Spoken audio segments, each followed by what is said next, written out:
कानों मिलकर दरबानी मैं कुछ देर मैं अपने पतिदेव की बांग्ला पे मैं आराम कर रही हूँ। मौन धारण करवे की जाके तुम मैन गेट पे टिप्टी बचाओ। हे मिलकर ने मरो आखन कते संतोष दे छियै नहीं कानो देखियो ए समाज में आके घर वाला के कमी है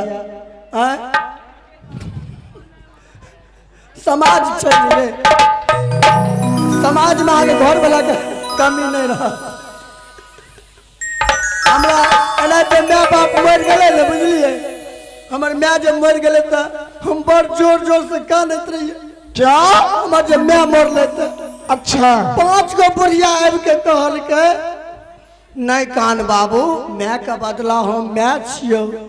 अच्छा फिर वह साल के बाद दूसरा साल में हमारे बापो मर गए तुम्हारा पिताजी बन गया कई बार तो और जोर जोर से कहत रहिए 5 गो पुरबा ये कहल के बेटा नहीं कान बापक बदला हम बाप छियो। क्या गांव समाज के आदमी बोला हाँ तैना अहाँ के घर वाला नहीं है अहाँ चिंता नहीं करू घर वाला के बदला समाज में घर वाला। उसके बाद आगे क्या हुआ? फिर वह साल के बाद हमार घरों वाली मर गए और जोर जोर से पपरा है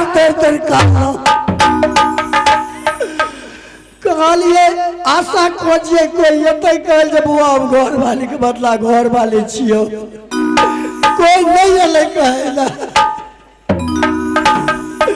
तैला कह तो मरद के तो नहीं कोई कहते अहाँ तो जनानी छिए।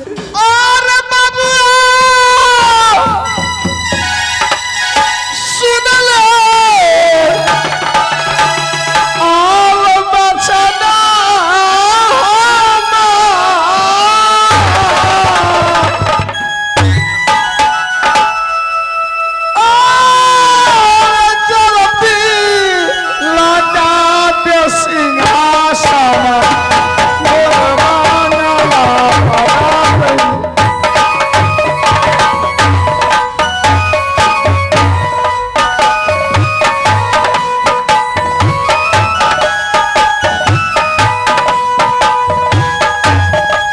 कन्या